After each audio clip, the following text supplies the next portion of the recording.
नमस्कार, मैं अंकित कुमार सिन्हा सूत्रकार समाचार में आप सभी लोगों का बहुत बहुत स्वागत करता हूं। संसद का बजट सत्र शुरू होने वाला है। बजट मतलब उम्मीद।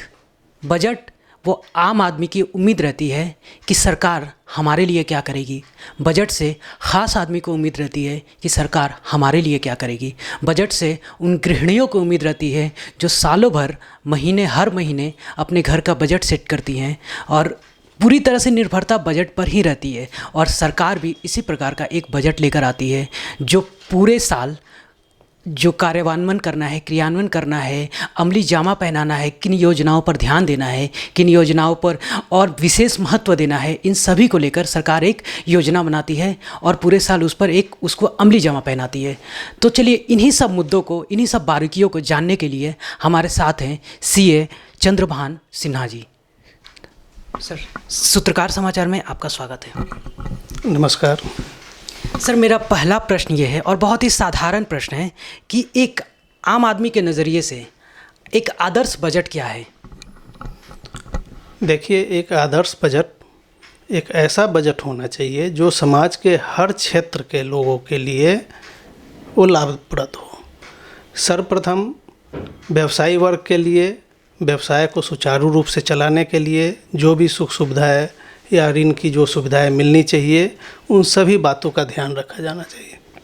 उसी ढंग से मध्यम वर्गीय परिवार में जो लोग जीवन यापन करते हैं उनको कर के दायरे से कुछ मुक्ति हो और उसमें कुछ रिलैक्सेशन हो, कुछ सीमाएं को इस ढंग से समायोजित करके बजट को पेश किया जाए जिससे कि वो भी कुछ लाभान्वित हो। साथ ही कृषि प्रधान देश है अपना, ये सब कोई जानते हैं। तो कृषि के क्षेत्र में सबसे ज़्यादा आवश्यक है कि बजट के माध्यम से कुछ न कुछ उन लोगों तक जो लाभ पहुंचेगा।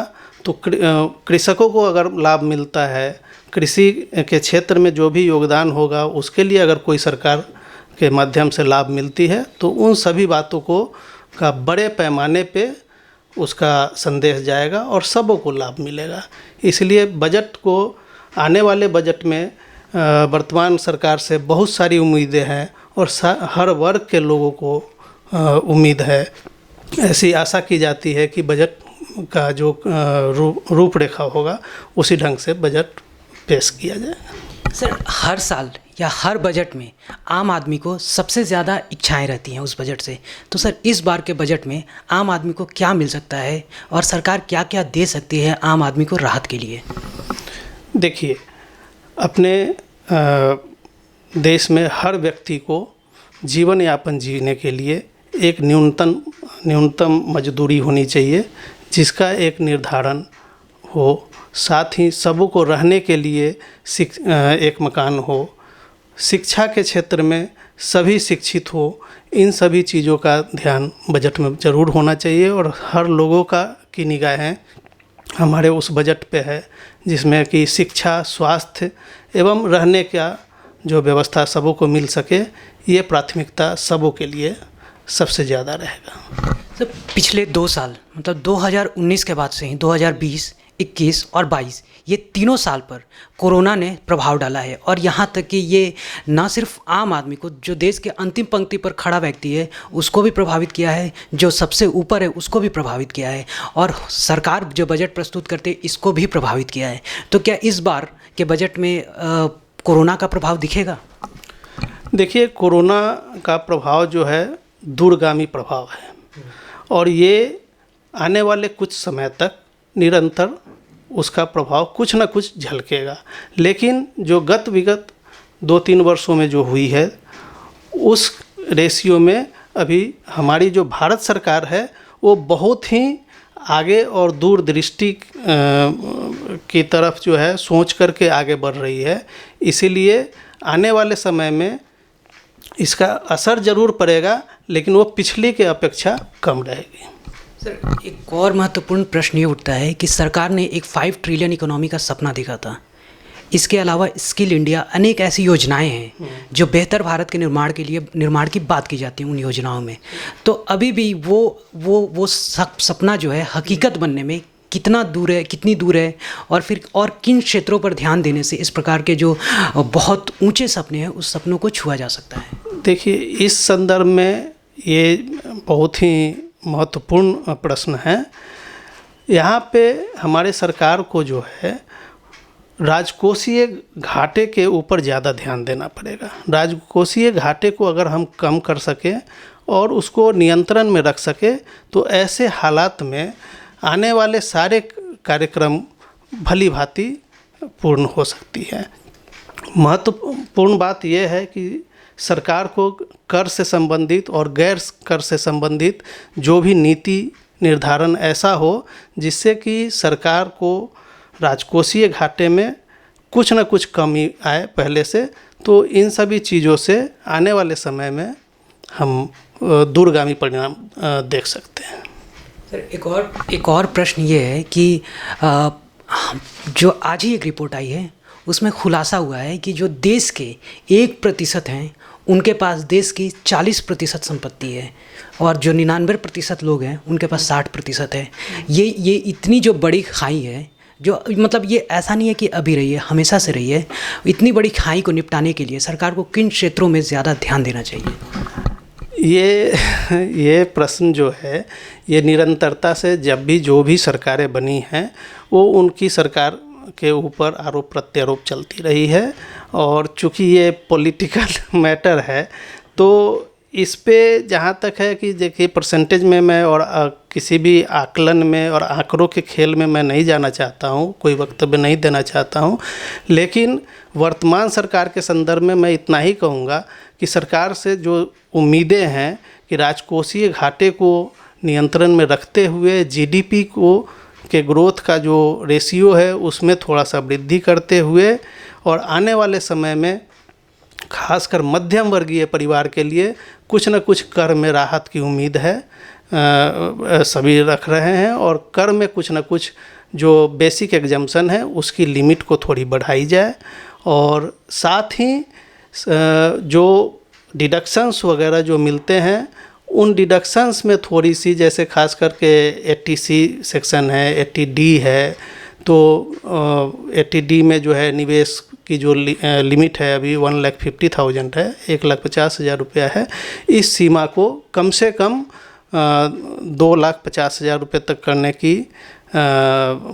करने से जो है आम जनता को ज़्यादा ये रिलीफ महसूस होगा, और साथ ही मेडिक्लेम के ऊपर मिलने वाले जो 80D में सेक्शन है उस सेक्शन में अभी जो सीमा है उस सीमा को कम से कम 2 गुना कर देने से आम व्यक्ति को थोड़ी सी राहत होगी, जो खासकर सैलरीड पर्सन है, जो वेतनभोगी हमारे भाई बंधु हैं, उनको राहत मिलेगी।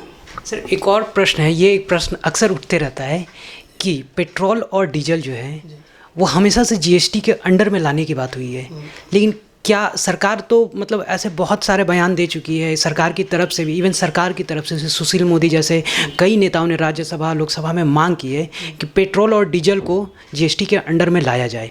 तो क्या कभी ये मुमकिन है कि पेट्रोल और डीजल जीएसटी के अंडर आ सकता है? बहुत ही महत्वपूर्ण सरकार ये प्रश्न है। इसके लिए केंद्र सरकार की नीति और राज्य सरकार की नीति, यहाँ 2 धुरी जो है उनको एक साथ बैठकर इस समस्या का समाधान करना पड़ेगा। ऐसा नहीं है कि केंद्र सरकार नहीं चाहती है इसको करना है, या फिर किसी एक प्रदेश की सरकार अगर चाहेगी तो उससे भी ये संभव नहीं है। सारे प्रदेश को मिलकर केंद्र सरकार के साथ बैठने के बाद अगर कोई समझौता होता है तो ये बहुत ही अच्छी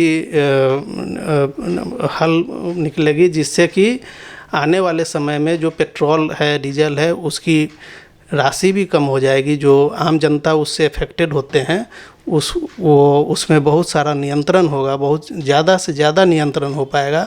लेकिन इसमें राज्य सरकारों का समन्वयन सबसे ज़्यादा महत्वपूर्ण है, क्योंकि केंद्र सरकार के तरफ से मुहिम तो चलाई जाती है, लेकिन बहुत सारे ऐसे राज्य सरकार हैं जो इस बात से सहमत नहीं हैं और जिसके कारण इसमें विलम्ब हो रही है। ये भी एक बात सही है कि केंद्र, ये जो पेट्रोल और डीजल के जीएसटी का मामला है, ये केंद्र और राज्य सरकार को मिलकर ही निर्णय लेना पड़ेगा इस पूरे मामले पर। एक और महत्वपूर्ण प्रश्न ये है कि 2019 के चुनाव से पहले सरकार ने एक ईडब्ल्यूएस स्कीम लेकर आई थी। स्कीम या यूँ कहें एक योजना थी जिसमें इकोनॉमिक वीकर सेक्शन को 10% रिजर्वेशन दिया गया था।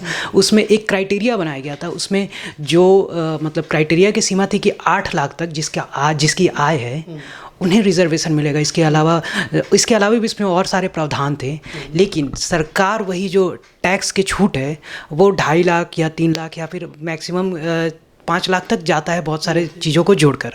तो क्या सीधे 5 लाख तक सरकार या फिर 8 लाख तक ऐसा सरकार प्रावधान ला सकती है जिससे इनको आम आदमी को और राहत मिले? हाँ, सरकार जो है अभी टैक्स की जो प्रणाली है 2 ढंग से कंप्यूट की जाती है।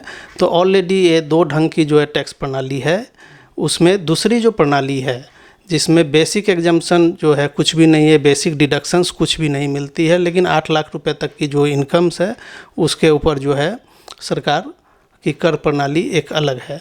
तो सरकार इस संदर्भ में मुझे लग रहा है कि बहुत ही सक्रिय रूप से सोच रही है और आने वाले समय में मुझे उम्मीद है कि ये लिमिट 10 लाख रुपए तक कर दे सकती है। 2024 में लोकसभा का चुनाव आने वाला है।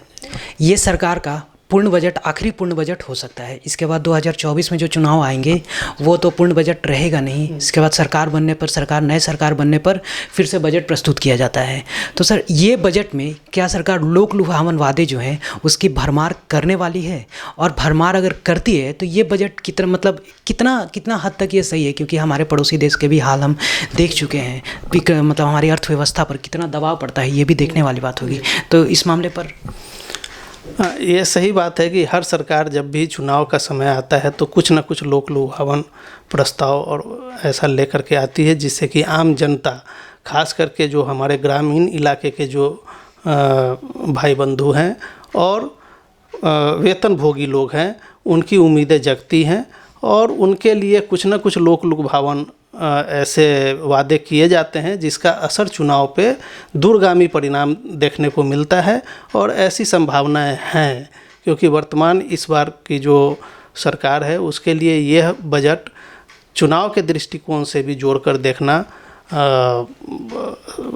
सही होगा, क्योंकि आने वाले समय में हो सकता है कि इसके लिए वेतनभोगियों के लिए कुछ मकान के संबंध में मिलने वाली छूट की सीमा में भी कुछ आम जनता को रियायत देने की घोषणा कर सकती है। आम जनता को रियायत देने की घोषणा कर सकती है। ये सभी जो बजट है जिससे केवल आखिरी पंक्ति, समाज का जो अंतिम छोर है, अंतिम पंक्ति पर जो खड़ा व्यक्ति है, ये उस तक बजट पहुंचती है। और जो रियायत है वो कितना सरकार देती है, इन सभी मामलों पर हम नज़र बनाए हुए हैं। सरकार किस प्रकार से आम आदमी को राहत पहुंचाती है, बल्कि आम आदमी को नहीं, सरकार उस हर आदमी को जो हमारी अर्थव्यवस्था में योगदान दे रहा है उसके लिए क्या क्या और योजनाएँ लाती है, इस पर हमारी नज़र बन रही रहेगी। हमने बात कराया CA चंद्र भानु सिन्हा जी से। इन्होंने सारी बारीकियों को बजट के समझाया अच्छी तरह से। उम्मीद करते हैं ये बातचीत आपको पसंद आई होगी। इस प्रकार की बातचीत के लिए और इस प्रकार की खबरों के लिए हमारे साथ जुड़े रहिए सूत्रकार समाचार के साथ। Thank you sir. नमस्कार। अगर आपको हमारा ये वीडियो अच्छा लगा तो इसे लाइक करें, शेयर करें और हाँ, सब्सक्राइब करना ना भूलें।